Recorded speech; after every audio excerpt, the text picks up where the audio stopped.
이제 많은 그리스도인들이 하나님을 의지하는 삶을 오해할 때가 많이 있습니다. 뭔가 하나님 도와주세요, 하나님 도와주세요 하다 보면 하나님이 다 알아서 해줄 것처럼 생각하는 거죠.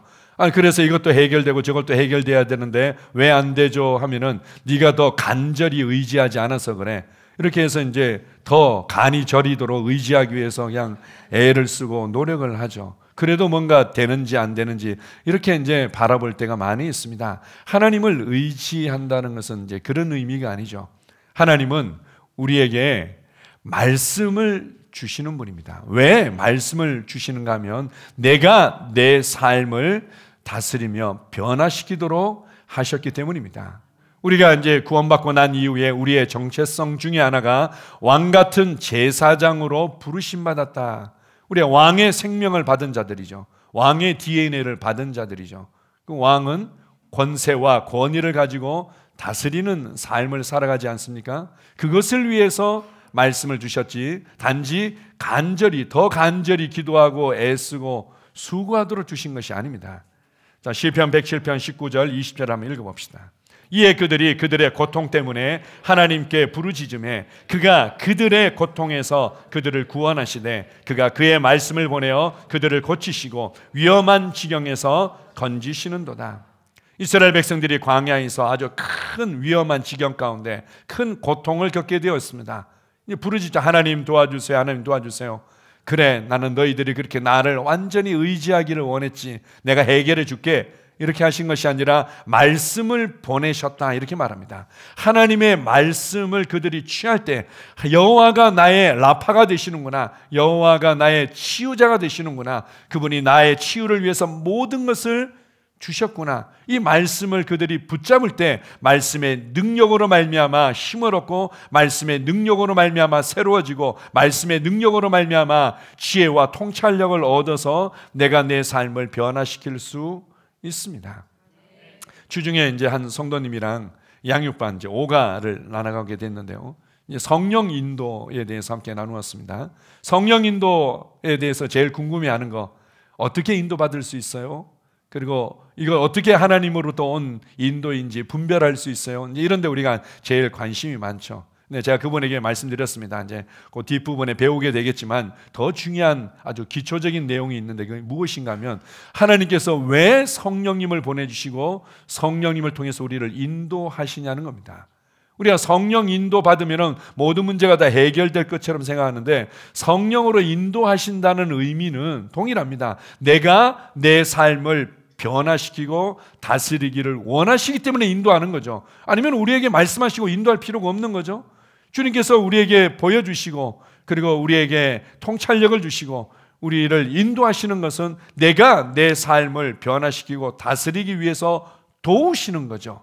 하나님께서 모든 것을 주관하신다는 이 의미에는 내가 아무것도 안 하고 있어도 하나님이 다 알아서 해준다는 것이 아니라 하나님께서 우리를 부르시고 계획하신 그 길을 걸어갈 수 있도록 말씀을 보내시고 인도하시고 그리고 교회 생활 안에서 그렇게 세임을 얻고 세움을 받고 전진하도록 하신 거죠. 교회를 주셨습니다. 아니, 하나님과의 관계만으로도 충분할 것 같은데 교회를 주신 이유는 교회 생활을 통해서 서로 말씀을 나누면서 믿음의 교제를 나누죠. 세움이 일어나도록 하죠. 내 안으로부터 힘을 얻고 지혜를 얻고 통찰력을 얻고 그리고는 어떻게 해야 될지에 대한 분명한 방향을 얻게 되는 거죠. 그걸 통해서 내가 내 삶을 변화시켜 가는 것입니다. 요한복음 14장 26절입니다. 보혜사 곧 아버지께서 내 이름으로 보내실 성령 그가 너희에게 모든 것을 가르치고 내가 너희에게 말한 모든 것을 생각나게 하리라. 우리가 자녀들을 가르칩니다. 왜 가르치죠? 엄마가 다 알아서 해주면 되는데, 엄마가 그냥 다 알아서 해주면 되는데 굳이 때로는 이제 실갱이를 벌이면서 가르치기도 하고 혼내기도 하는 이유는 그가 그의 삶을 지혜롭게 대면하고 나아가서는 나중에 그가 자립하고 독립할 수 있는 아이로 키우도록 하기 위해서 그런 거 아닙니까? 마찬가지로 성령님께서 우리에게 모든 것을 가르치는 이유는 그 인도를 통해서 내가 내 삶을 변화시키기를 원하시기 때문입니다. 우리가 이제 이런 말씀을 듣다 보면, 그리고 이번에 이제 컨퍼런스를 하다 보면 그런 거죠. 아니, 어떤 사람은 그 나이에 그 상황에서 이렇게 은혜를 많이 받은 것 같고, 어떤 사람은 그냥 굉장히 어렵게 또 제대로 성장이 일어나지 못하고 은혜를 덜 받는 것 같고, 먼저 우리가 이렇게 뭔가 하나님께서 사람을 이미 예정하셔서 차별되게 대하시는 것처럼 생각하는 경우들이 있습니다. 그래서 나에게만 뭔가 좀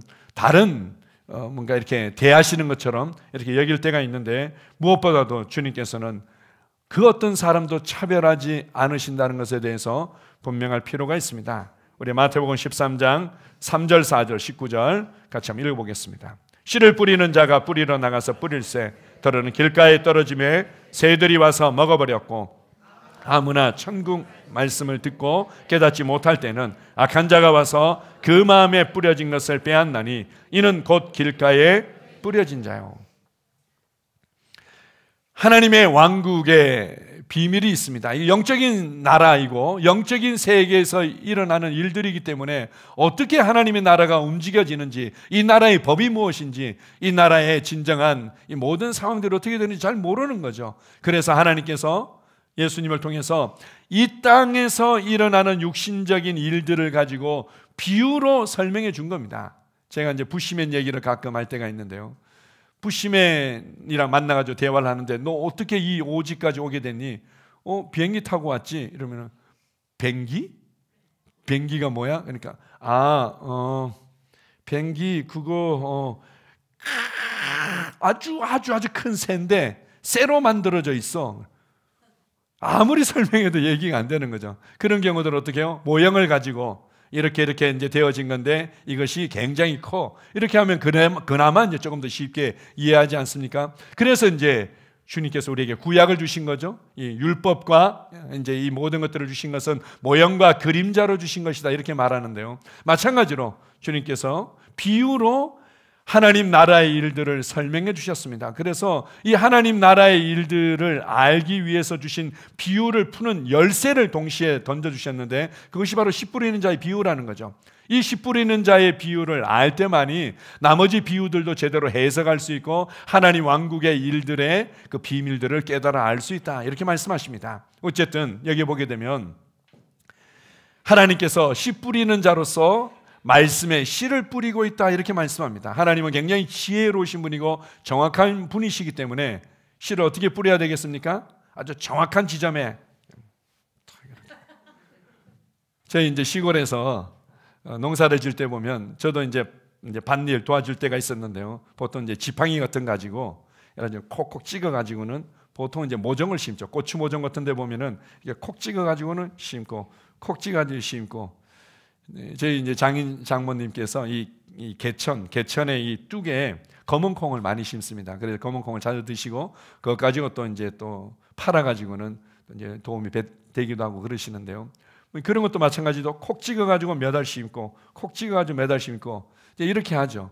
그런 면에서 하나님께서는 뭔가 이 말씀을 누구에게만 더 많이 가르쳐 주시고 누구에게는 뭐 제대로 안 가르쳐 주시는 것 같고 차별하시는 것처럼 우리가 이제 현상적으로 느껴질 수 있는데, 그게 아니라 씨를 뿌리신다, 이렇게 말합니다.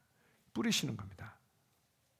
그런데 어떤 것은 길가에, 어떤 것은 돌짝밭에, 어떤 것은 가시떨기밭에, 어떤 것은 좋은 땅에, 그냥 좋은 땅에 그냥 그대로 그냥 하나씩 심을 수도 있지만, 하나님은 악인과 선인에게 동일하게 햇빛을 비추시고 동일하게 비를 내리시는 분이다, 이렇게 말씀합니다. 하나님은 차별하지 않으시죠. 뒤에 보게 되면은 아무나 천국 말씀을 듣고, 이렇게 말합니다. 아무나 천국 말씀을 듣도록 하기 위해서. 그래서 우리가 예수님께서 왜 아직까지 안 오십니까? 언제 오십니까? 여기 성경 분명히 말씀하지 않습니까? 모든 민족이, 땅끝까지 모든 사람들이 하나님 왕국의 복음을 듣도록 하기 위해서 하나님은 모든 사람들이 복음을 듣도록 기다리고 계신 겁니다. 그 일에 이제 우리가 함께 믿음으로 동역하고 있는 거죠. 하나님은 차별하지 않고 모든 사람에게 말씀을 뿌리고 있다. 지금 이 시간에도 하나님은 모든 심령 가운데 여러분 한 분 한 분에게 씨를 뿌리고 있는 겁니다. 자, 로마서 10장 12절 한번 봅시다. 유대인이나 헬라인이나 차별이 없습니다. 한 분이신 주께서 모든 사람의 주가 되사 그를 부르는 모든 사람에게 부여하시도다. 제가 청년 때 신앙생활 하다가 제 의지가 한번 딱 꺾여가지고는 방황하던 시기가 좀 있었습니다. 제가 이렇게 신앙생활 이렇게 하는데 보니까 정말 의지가 있고 열정이 있고 그리고 논리적이고 똑똑한 사람들은 은혜를 많이 받고 잘 성장하는 것 같고, 뭔가 이렇게 논리적이고 않거나 뭐 똑똑해 보이지 않거나 의지가 약해 보이거나 이러면은 뭔가 이제 은혜도 못 받고 신앙생활 못 하는 것 같고. 근데 그런데 내 자신을 보니까 비교해서 나는 의지가 약한 것 같고, 비교해서 볼 때 나는 말씀을 잘 이해하거나 이런 것도 좀 떨어지는 것 같고, 그러면 나 같은 사람은 잘 변화되거나 성장하는데 어려운 건가? 왜 어떤 사람은 이렇게 하시고 이렇게 하셨을까? 이제 이런 마음이 들면서 제가 이제 신앙생활에 대한 어떤 의지가 한번 꺾인 적이 있었습니다. 근데 뭐라고 얘기합니까? 유태인이나 종교적인 열심이 있는 사람이나 헬라인이나 아주 철학적이고 논리적이고 나름 삶의 지혜와 통찰력이 있다고 하는 사람에게나 차별이 없다. 하나님은 그 누구에게도 차별하지 아니하시고 모든 사람의 주가 되셨고, 모든 사람들이 주님의 이름을 부르고 그분의 말씀을 붙들 때 동일한 은혜가 역사하도록 만드셨다, 이렇게 말합니다.